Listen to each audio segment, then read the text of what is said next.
Vamos abrir a Bíblia Sagrada, por favor, no livro de Apocalipse, capítulo número 2, versículos 4 a 5.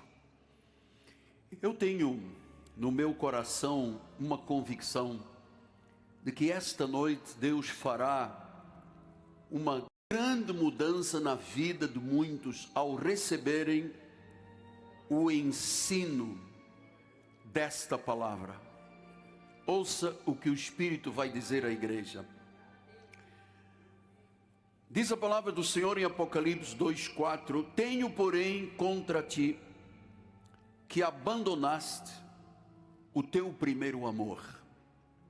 Lembra-te, pois, de onde caíste, arrepende-te e volta à prática das primeiras obras.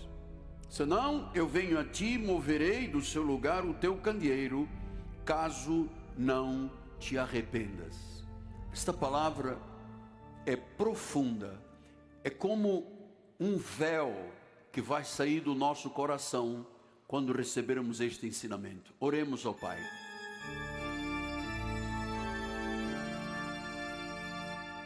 Elevo os olhos para os montes. É de lá, é do trono, é da glória de Deus, é do império, da força e da majestade, que vem o socorro, a provisão, o ensino, o consolo, o conforto, a paz. Sim, eleva os olhos para os montes, é de lá que eu vou ouvir a voz do meu Deus. Fala por intermédio das minhas cordas vocais, fala por intermédio da minha mente e do meu coração, porque esta semente vai ser semeada na terra fértil do coração dos teus redimidos, daqueles que são pedras que vivem, são o selo do meu apostolado, são cartas escritas pelo Deus vivente. Sim, são os salvos e redimidos pelo sangue de Cristo. Fala-nos, Deus, em nome de Jesus. E a igreja diga amém, amém e amém. Muito obrigado, meu bispo amado. Meus amados irmãos, minha família, santos preciosos, eleitos de Deus. Esta noite, Deus vai tirar véus espirituais do nosso coração, porque nós estamos dando ouvidos à voz do Espírito Santo. O Senhor disse: quem tem ouvidos para ouvir, ouça. Ouça o que o Espírito tem a dizer à igreja. Deus está falando com uma igreja. Se você voltar lá à sua Bíblia, no capítulo 2, está dizendo carta à igreja de Éfeso. Então Deus não está falando com incrédulos. Deus está falando com uma igreja, uma das 7 igrejas da Ásia, a igreja de Éfeso. E Ele está dizendo: igreja, eu tenho contra ti algo. Atenção que quando Deus diz, eu, Deus, o Senhor da igreja, tenho contra ti algo, nós temos que estar muito atentos. Ele diz assim: abandonaste o teu primeiro amor. Você sabe que o Senhor falou a esta igreja, volto a dizer, não falou com incrédulos, falou com crentes. Eles eram uma igreja muito ativa, era uma igreja muito trabalhadora, era uma igreja muito perseverante e mais, eles eram muito fiéis às doutrinas. Mas havia algo no coração da igreja. O fogo, a paixão, a alegria do Espírito Santo tinha sido abandonada. Tinham perdido o fogo por Deus. Então eles serviam a Deus, mas estavam emocionalmente afastados do coração de Deus. Estavam frios. o coração tinha esfriado. Acabou a devoção da igreja. Isso significa o quê? Que Jesus não era mais o centro da igreja de Éfeso. E ele disse no versículo de número 5, lembra-te de onde caíste. Arrepende-te, volta à prática das primeiras obras. Então quando Deus diz lembra-te de onde caíste, está dizendo, houve um momento, houve um fato, houve uma ocorrência, houve uma situação que fez esse esboroamento, essa paixão começar a eclodir, fez com que esse amor se arrefecesse e um comodismo tremendo tivesse tomado conta da igreja de Éfeso. Onde é que caíste? Lembra-te de onde caíste. Qual foi o momento que você disse, eu não tenho vontade de ir à igreja, eu não tenho mais tempo de oração, Bíblia para mim não é tão importante quanto o meu pastor ensina, já não tenho mais lágrimas. Eu me recordo que no início, quando eu orava apaixonado, fogoso com Deus, eu chegava a momentos de deleite, de chorar na presença de Deus, essa fonte secou. Lembra-te de onde caíste. O Senhor está dizendo à igreja, olha, o culto já não é mais uma festa para vocês. Até então a igreja de Éfeso tinha prazer, vamos para o culto, vamos louvar, mas depois a coisa começou a se acomodar, não era mais uma festa, a vida espiritual era apenas uma rotina, a igreja tinha se acomodado. Então o Senhor, através de João, profeta João, que no dia do Senhor, era um domingo, quando ele estava dentro de uma caverna, no dia do Senhor, e ele ouviu um anjo falar da parte de Deus, e ele disse, escreve as 7 igrejas da Ásia, e a primeira delas foi com Éfeso. Ele disse, lembra-te de onde caíste. O Senhor estava dizendo à igreja, não há como viver uma vida espiritual abençoada, sem você reacender o fogo, o amor, o ardor por Deus. Você sabe, o primeiro amor não se perde. Uma vez amado, amado para sempre. Mas a verdade é que ele às vezes adormece. E Deus estava dizendo, olha, lembra-te de onde caíste. Lembra qual foi o fator que fez com que essa centelha tenha se apagado. Há irmãos aqui que me conhecem há muitos anos. Eu nunca, em 46 anos e meio de ministério, você nunca me viu amarrado de trombas no altar, de cara feia, cansado, nunca. A minha paixão por Deus, uma vez que o Espírito Santo me iluminou, eu vi nisto há quase 49 anos, 46 anos e meio de pastor. Eu não me lembro de algum dia, em tantos problemas que eu confrontei, tantas lutas, tantas dificuldades, tantos desertos, qual foi o dia que eu disse, Senhor, paciência? Nunca. Então lembre-se que a igreja de Éfeso era uma igreja forte nas questões doutrinais, cheia de boas obras. Quer ver isto no versículo 2, conheço as tuas obras, o teu labor, a tua perseverança, não suportas homens maus, pusestes à prova aqueles que se declaram apóstolos, os achaste mentirosos. Versículo número 3, tens perseverança, suportaste provas por causa do meu amor, do meu nome, não te deixaste esmorecer. Mas o que aconteceu? Que Deus disse, lembra-te de onde caíste, volta ao primeiro amor. Vocês eram uma igreja doutrinal, cheia de obras. Qual foi o momento em que essa luz? Hoje nós temos quase 10 milhões de desigrejados que desde a Covid viraram as costas a Deus, não querem mais saber de igreja, são crentes, dizem eu sou salvo, mas o fogo, a chama, o entusiasmo, caiu por terra.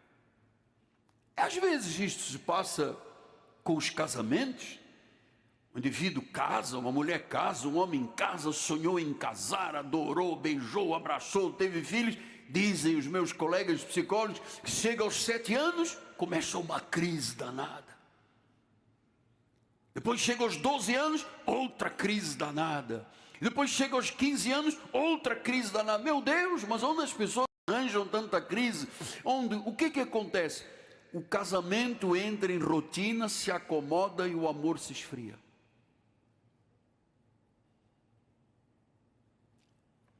Então a realidade é esta, irmãos, filhos amados. Às vezes as igrejas estão cheias de pessoas, mas muitas vezes com os corações distantes, frios, mecânicos. E esta noite, por intermédio do seu profeta, o Espírito lhe pergunta: será que tens o mesmo amor da tua conversão? Este é o perigo da religião sem paixão. Isaías 29 explica isto. Ele disse, 29:13, ele disse: o Senhor disse, visto que este povo se aproxima de mim, com a sua boca, com os seus lábios me honra, mas o seu coração está lejos, longe. O seu temor para comigo consiste em só em mandamentos de homens, maquinalmente. É para levantar a mão, é a outra mão, fica com a mão para baixo, senta, levanta. É uma coisa maquinal que muitos ministérios ensinam no altar. Maquinal.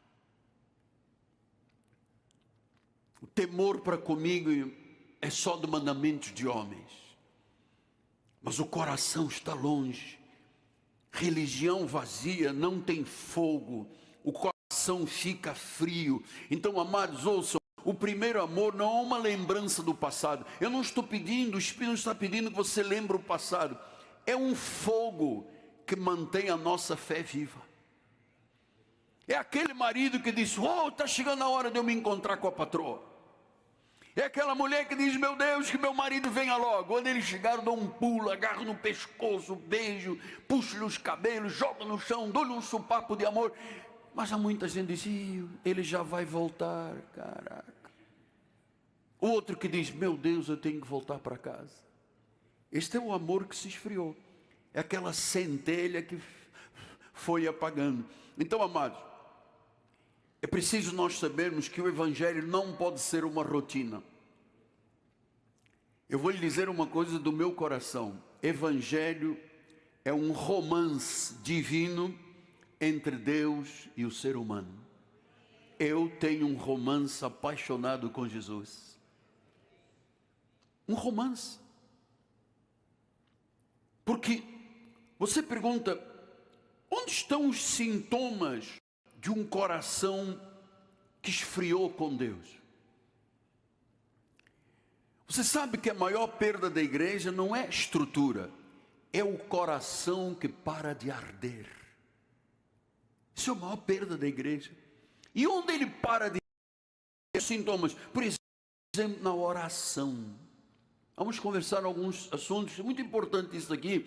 Eu quero muito que Deus tire o véu do nosso coração nesta questão, porque eu quero ver pessoas apaixonadas, entusiasmadas, sabe, em deleite espiritual, em uma paixão por Jesus Cristo. Isto começa com a vida de oração, começa a ser uma vida mecânica. Ajoelha, em nome do Pai, do Filho e do Espírito Santo, levanta e sem emoção, sem intimidade. No Salmo 25:14 diz assim: a intimidade do Senhor é para os que o temem, aos quais, como têm intimidade e têm temor, Deus dá a conhecer os seus mistérios, as suas alianças. Intimidade do Senhor aos que o temem. Então Deus só compartilha segredos, a aliança, com aquelas pessoas que o temem, aquelas pessoas que são reverentes, que desejam a comunhão com Deus. Então o temor de Deus não é medo, é reverência. Provérbios 1 diz, provérbio de Salomão, filho de Davi, o rei de Israel: para aprender a sabedoria e o ensino, para entender as palavras de inteligência, para obter o ensino do bom proceder, a justiça, o juízo, a equidade, para dar aos simples prudência, aos jovens conhecimento e bom siso. Ouça o sábio, cresça em prudência, o instruído adquira habilidade para entender os provérbios, para entender as parábolas, as palavras, os enigmas dos sábios. Versículo 7. O temor do Senhor é o princípio do saber, mas os loucos desprezam a sabedoria e o ensino. E quando é que se despreza a sabedoria e o ensino? Quando o coração não tem mais fogo, não tem mais o primeiro amor. Segundo, começa a arrefecer a vida de oração. O louvor passa a ser mecânico. A pessoa canta: Senhor meu Deus, quando eu maravilhado fico a pensar, nem sei o que eu estou pensando, nas obras das tuas mãos. Então, sabe, quando o louvor começa a ser apenas um canto. Paulo, escrevendo a Timóteo, segunda carta, ele diz no primeiro capítulo: por esta razão te admoesto que reavives. Timóteo era um pastor jovem, era um filho na fé de Paulo, filho de uma mulher de Deus tremenda, tinha uma avó tremenda espiritualmente falando, e ele começou a ficar intimidado, começou a ficar com medo de ver Paulo preso, os problemas que a igreja estava passando.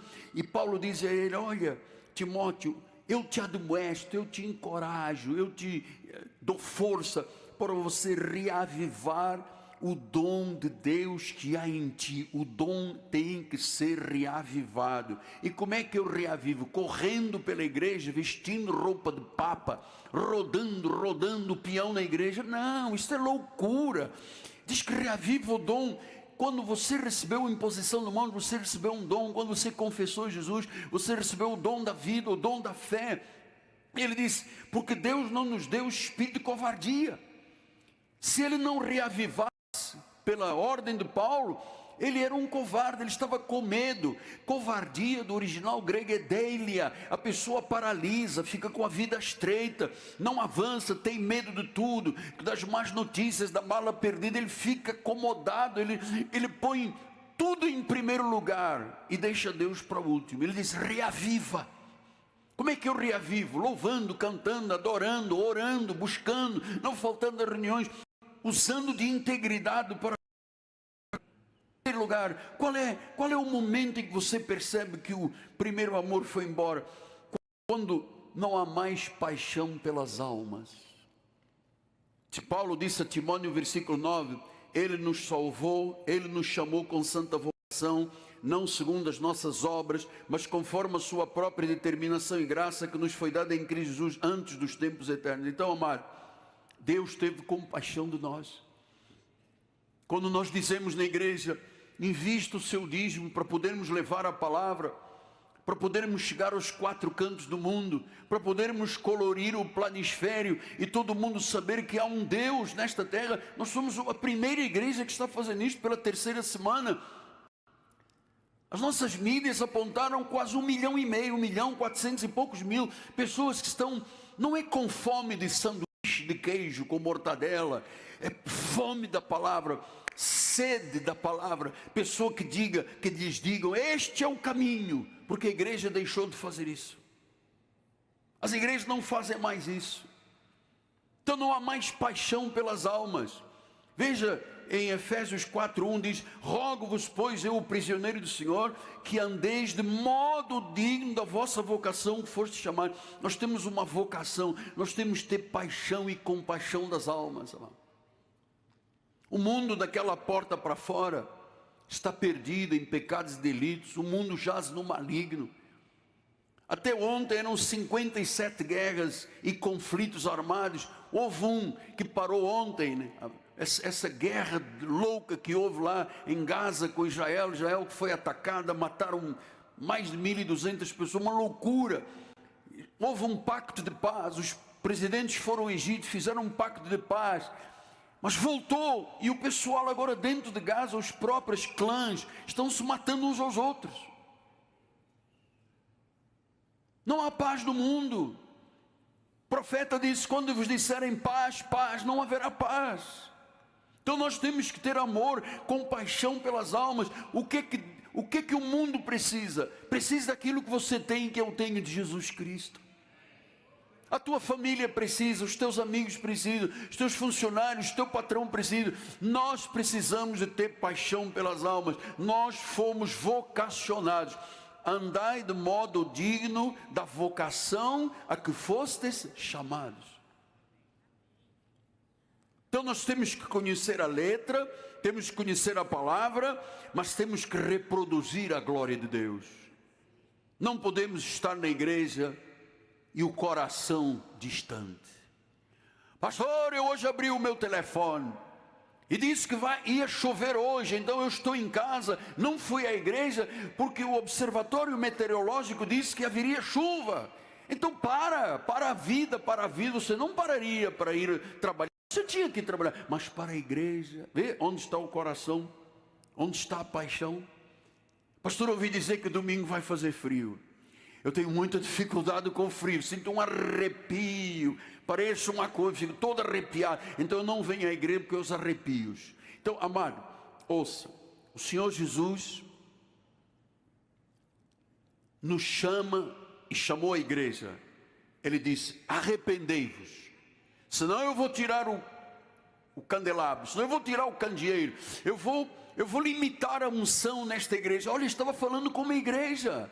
Não estava falando com Zé Ninguém, estava falando com uma igreja. Eu vou retirar o candeeiro. A manifestação da minha presença será retirada da igreja se você não se arrepender. Então, o que Deus estava dizendo naquela igreja? Reconheça que você esfriou espiritualmente. Essa palavra arrependimento vem da palavra grega metanoia, quer dizer mudança de mente, mudança de pensamento, mudança radical de atitudes, de caráter, uma direção de vida.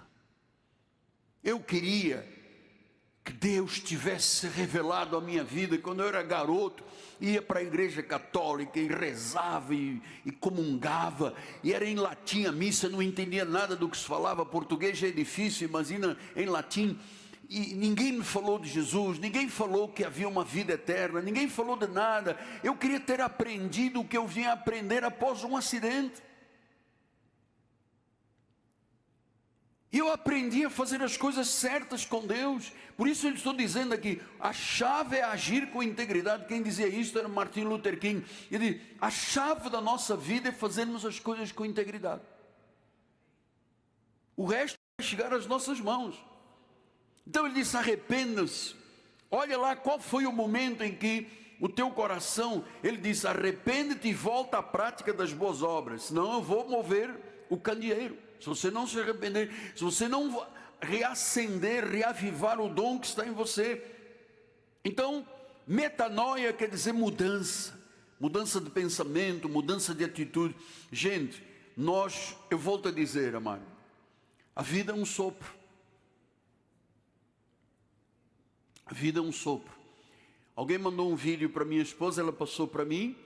Tinha um senhor médico dentro de um voo de uma das companhias aéreas, e ele estava ao lado de um senhor que estava batendo cabeça, parecia que estava passando mal. Sim, alguém viu esse vídeo, e esse médico se levantou, pegou esta pessoa, ninguém sabia quem era, chama o pessoal, comunica o comandante.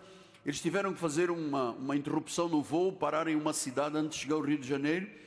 Quem era esta pessoa? Era um comandante piloto que estava tendo um AVC hemorrágico dentro de um voo, dentro de um avião, que ele certamente comandara muitas vezes. E esse senhor que postou o vídeo falou, ele está entre a vida e a morte. A vida passa, amados, é um sopro. Não pode estragar a vida com mimimi, nhenhenhen, com isto, com aquilo, porque aí o coração vai esfriando.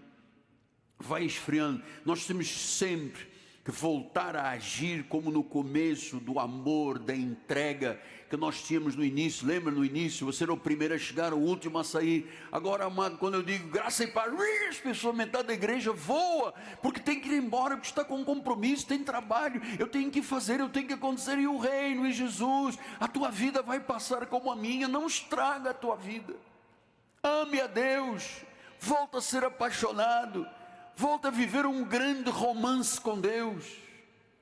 Quem lhes fala isso não é o Miguel Ângelo, é o Espírito de Deus. João 21, 15 a 17 diz: depois de terem comido, perguntou Jesus a Simão Pedro: Simão, filho de João, amas-me mais do que estes outros? E ele respondeu: sim, Senhor, tu sabes que eu te amo. E ele disse: apacenta os meus cordeiros.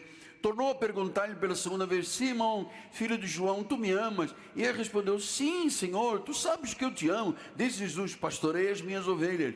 Pela terceira vez Jesus lhe perguntou: filho de João, me amas? Pedro entristeceu-se dele ter dito pela terceira vez: tu me amas. Respondeu-lhe o Senhor: tu sabes todas as coisas, tu sabes que eu te amo. Jesus disse: apacenta as minhas ovelhas. Por que razão Jesus questionou Pedro a respeito disso? Porque você me ama, Pedro?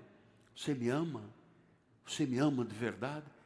Eu posso lhe perguntar: você é meu filho na fé? Eu posso te perguntar: você ama a Deus? Você está vivendo uma grande paixão? Ou vocês, dessa coisa tornou-se lúdica e você disse: oh, apóstolo, a mim tanto se me dá, ou estar aqui ou não estar, valeu? Eu quero que você volte a amar a Deus. E você sabe o que aconteceu com João? Porque Jesus tinha captado os pensamentos de Pedro? Porque logo em Lucas 22, disse: então repreendendo, levaram a introduzir na casa do sumo sacerdote. Pedro seguia de longe, e quando acenderam um fogo no meio do pátio, juntos se assentaram. Pedro tomou lugar entre eles. Entre mentes, uma criada, vendo-o sentado de perto do fogo, fitando, disse: este homem também estava com ele. Mas Pedro negava, dizendo: mulher, eu não o conheço. Pouco depois, vendo outro, disse: tu és dos tais. Pedro protestava: homem, não sou. E tendo passado cerca de uma hora, outra afirmava e disse: também este verdadeiramente estava com Galileu, porque este é Galileu. Mas Pedro insistia: homem, eu não compreendo o que dizes. Ele estava negando Jesus, e logo, estando ele a falar, cantou o galo. Conforme Jesus disse: quando o galo cantar 3 vezes, você vai me negar. Amado, nós não temos tempo mais para negar a Deus em nada, não fazer as coisas certas, não fazer as coisas corretas. O tempo é esse, Deus está falando à igreja. Temos que ter este reavivamento, esta restauração. Não podemos ser mais um número da igreja. Nós somos o povo do primeiro amor. O fogo do Espírito tem que ser acendido e reacendido. Romanos 12, 11 diz: no zelo não sejais remissos, sede fervorosos no Espírito. No zelo não seja remisso, não deixa a coisa de qualquer jeito. Sede fervorosos. Ele não diz: fala aleluia. Por que eu chego aqui e digo: vamos toda a igreja, diga glória a Deus? Eu quero que todos aqui neste ministério sejam fervorosos. Fervoroso não é? É fervoroso. Servir a Deus exige fervor. Então o primeiro amor não é mantido pelas emoções, é mantido pelo Espírito Santo. Por isso Paulo disse: Timóteo, aviva o dom que há em ti. Apóstolo, mas me diga uma coisa: como é que eu reacendo então esse fogo espiritual que eu tinha? Eu me lembro, apóstolo, poxa, eu lutava para chegar cedo à igreja. Quando terminava o culto eu ainda ficava, eu orava, eu cantava, eu louvava, eu consagrava o dia, eu separava o dia para o Senhor. Como é que eu reacendo? Primeiro, pela palavra. Jeremias 23, 29 diz: não é a minha palavra fogo, diz o Senhor, ela não é martelo que esmiuça a penha. A palavra é fogo. Se eu estou ouvindo a palavra, o fogo de Deus está na minha vida. Eu tenho então que amar a mensagem. A palavra é fogo. Segundo lugar, a vida de oração.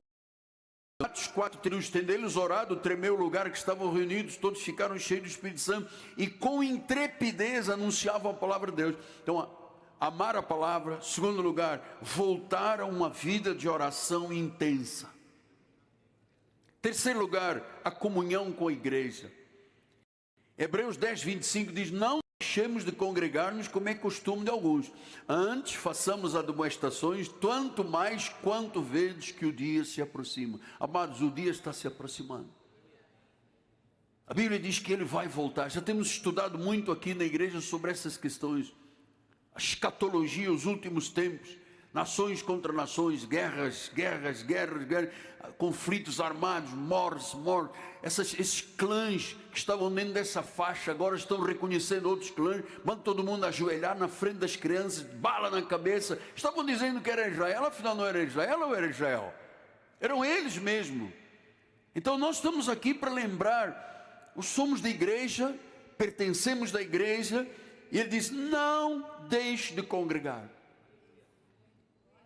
Olha, amado, volto a dizer, a chave é agir com integridade, fazer o que é certo sempre. Martin Luther King dizia: sempre, não deixe de congregar. Gosto, mas às vezes dói aqui. Amado, venha, envolva-se. O tempo, amada, a vida é um sopro. Daqui a pouco chega o Natal, daqui a linda cantar, vamos ter o dia 31 de dezembro, começar mais um ano. Vocês sabem que alguns que estavam conosco na passagem do ano não estão mais. Já foram arrebatados, já foram levados ao seio de Abraão. Já só os veremos quando partirmos. Então a vida é um sopro. Não há como perder vida. Casais, ouçam, mas deixa claro esse negócio de DR, deixa esse negócio de discutir relação. Um homem sempre espera a doçura, o carinho de uma mulher, mas o cara trabalhou o dia inteiro, não pode chegar a casa e ter briga dentro de casa. A mulher sempre espera um homem que a ame verdadeiramente, como Cristo amou a igreja, estava pronto para dar a vida. Para com esse negócio de dormir num canto da cama, um dorme no sofá, outro dorme não sei da onde. Pare disso, amado. A vida é um sopro. Então é a palavra, é a vida de oração, é comunhão da igreja, é a volta ao primeiro amor das questões de missões. Quando nós pregamos, nós servimos, o coração se aquece e nós começamos a entender como é importante a igreja estar em missões.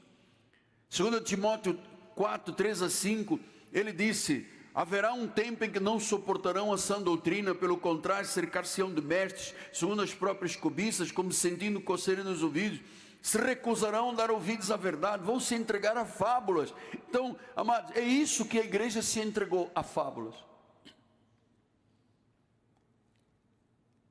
Tu, porém, sê sóbrio em todas as coisas, suporta as aflições, faz o trabalho de um evangelista, cumpre cabalmente o teu ministério. Deus nos chama, amado, para cumprir o ministério. Todos nós temos um ministério de missões. Todos nós temos um chamado a cumprir a grande comissão. Mas quando o fogo desaparece, amado, a pessoa não consegue nem ouvir falar disso. Evangelismo, evangelização, rádio, televisão, isso começa a ser uma coisa chata no coração das pessoas, porque o amor se esfriou. Em Lucas 24, 32, temos 10 minutos, disseram ao outro, lembra-se quando os discípulos iam a caminho de Emaús com Jesus ressuscitado, não o conheceram, e eles disseram ao outro, porventura não nos ardia o coração quando ele pelo caminho nos falava e quando nos expunha as escrituras? É este o segredo. Não nos ardia o coração? Então quando o pregador chega e diz assim, chegamos ao momento mais importante, tem que arder o coração. É a palavra, é o Pai falando. Não nos ardia o coração quando ele pelo caminho onde Jesus falava e expunha as sagradas escrituras? Ardia o coração. Eles não reconheceram, mas quando Jesus falou, o coração deles, meu Deus, que bom eu saber destas verdades, que bom eu saber que Deus é soberano, que bom eu saber e poder cantar que Deus não falha com as suas promessas, que bom é saber que Ele é o cabeça da igreja, é o Rei de reis, é o Senhor dos senhores, é o soberano, é o Deus onisciente, é o Deus clemente, é o Deus misericordioso, é o Deus que nos selou para o dia da redenção. Que bom arder o coração.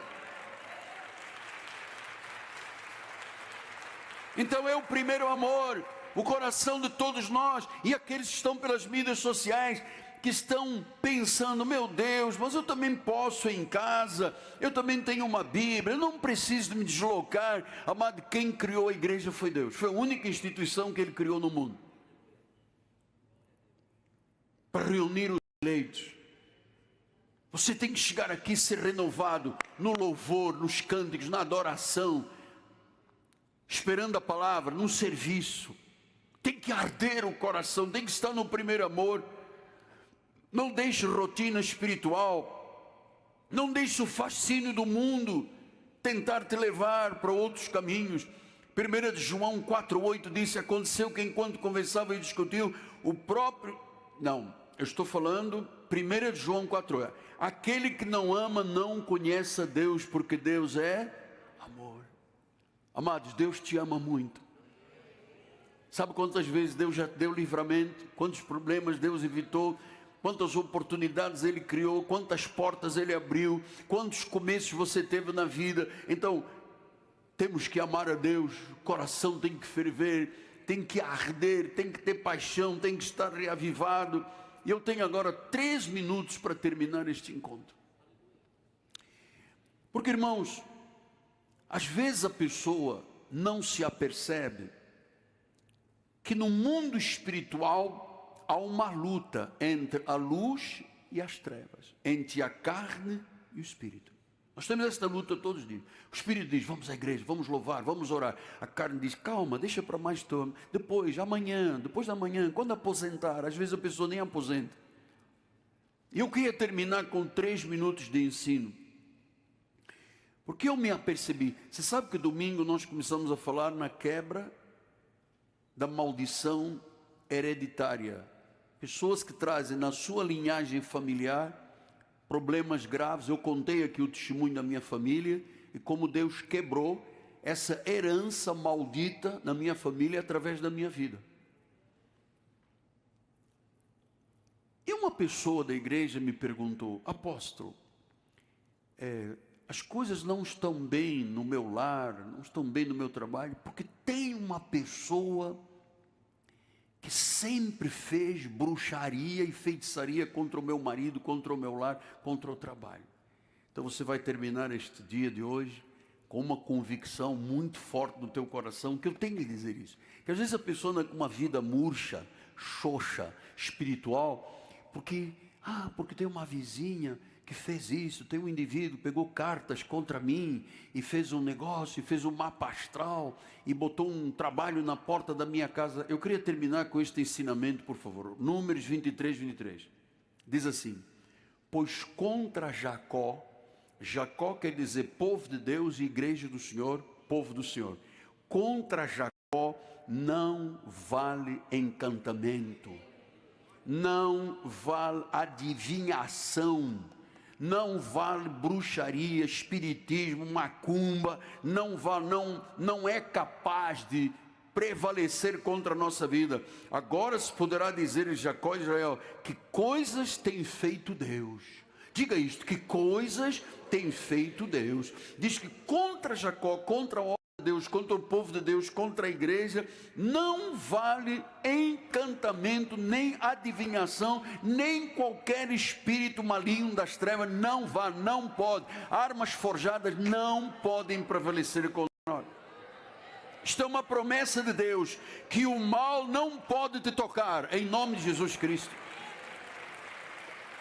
Então você sabe que quando uma pessoa está debaixo de um encantamento, anula o seu intelecto, o seu raciocínio. Às vezes a pessoa tem um encantamento por dinheiro, é um Deus. Às vezes tem um encantamento, é um homem que fica cego por outra mulher, é uma mulher que fica cega, e chamam-se encantamentos.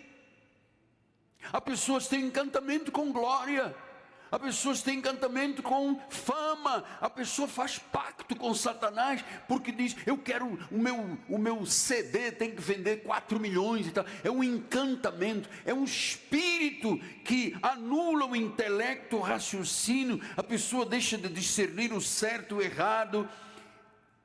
E eu preciso dizer que se alguém entre nós, debaixo de um encantamento, de uma adivinhação, de alguém que possa ter feito um trabalho em qualquer lugar deste mundo, encruzilhado ou semi ministério. Amado, eu vou lhe dizer uma coisa: nada disto tem poder sobre a tua vida. Nada disso. Se tivesse, amado, eu já teria sido destruído há muitos anos, há 46 anos. Não tem, não tem. Então, qualquer encantamento, qualquer maldição, qualquer feitiçaria não tem poder sobre a tua vida. O que Jesus fez por nós é mais forte do que qualquer encantamento deste mundo. O que Jesus fez por nós é mais forte. Não há magia, não há maldição nenhuma, nem superstição, nem bruxaria, nem consulta aos mortos, nem astrologia, absolutamente nada. Não há nada que prevaleça o poder da palavra. Não há nada que prevaleça o poder de nosso Senhor e Salvador Jesus Cristo. Nada deste mundo. Deuteronômio 18:9 disse: quando entras na terra que o Senhor teu Deus te der, quando você chegar à igreja, não aprenda a fazer conforme as abominações que estão lá fora, que vai no cemitério, que põe vela de 7 dias, que corta a língua, matula a cabeça, os plantas dos pés. Não faça o que os povos fazem. Você já saiu de lá, eu já saí de lá. Não faça mais. Versículo número 10: não se achará em ti quem faça passar pelo fogo seu filho, sua filha, nem adivinhador, nem prognosticador, nem agoureiro, nem feiticeiro, nem encantador, nem necromante, nem mágico, nem quer que consulte os mortos, pois todo aquele que faz tal coisa é abominação ao Senhor, e por estas abominações o Senhor teu Deus os lança diante de ti. Lança, tira da tua vida. Perfeito serás para com o Senhor teu Deus, porque estas nações que hás de possuir ouvem os prognosticadores, os adivinhadores, porém a ti o Senhor teu Deus não permitiu tal coisa. Você tem que ouvir a palavra de Deus, você tem que ouvir o Espírito Santo, você tem que ouvir Deus falar ao seu coração. Contra você não vale encantamento. Seja perfeito em tudo e Deus sempre te honrará. Aleluia. Não faça o que os povos fazem, faça o que Deus manda fazer.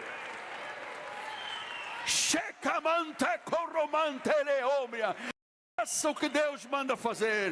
Faça direito, faça com integridade. Não imite os povos do mundo. Os povos do mundo jazem debaixo da pata do diabo. Nós estamos nos braços de Deus. Oh Deus, estamos em teus braços, estamos em tuas mãos, a tua mão poderosa está sobre nós, Deus. Tu vais adiante, os teus anjos se movem a nosso favor. Oh Deus, aqui está a tua igreja, aqui estão homens e mulheres que estão aprendendo as coisas do reino e que não farão mais o que esses povos fazem, porque tu nos chamaste a uma vida de perfeição. Aleluia. Eu queria sair pela igreja correndo e gritando, mas não há mais tempo. Não há mais tempo. O tempo foi agora, o tempo foi hoje, o tempo foi esse momento. Receba no seu coração o primeiro amor de Deus. Reaviva o dom que há em ti. Você que está em casa aí, cheio de muxoxos, cheio de problemas, cheio de limitações, cheio de dor na coluna, na perna, no joelho, está dizendo: não posso. Você pode todas as coisas naquele que te fortalece. Você pode todas as coisas naquele que te fortalece. Você pode todas as coisas naquele que te fortalece. Seja perfeito, amado. Seja perfeito. O Senhor Deus não permitirá nenhum encantamento contra a nossa vida. Aquele que está em nós é maior.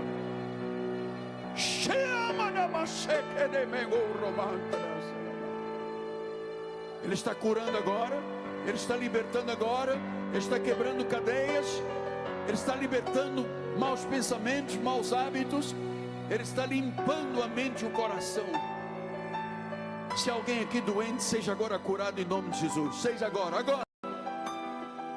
Câncer, tumor, Alzheimer, problema do coração, problema do pulmão, problema no cérebro, no sangue, nos olhos, nos ossos, na mente, nas emoções. Deus não permite que nenhuma maldição prevaleça, nem nenhum encantamento prospere. Tu és mais que vencedor. Aleluia.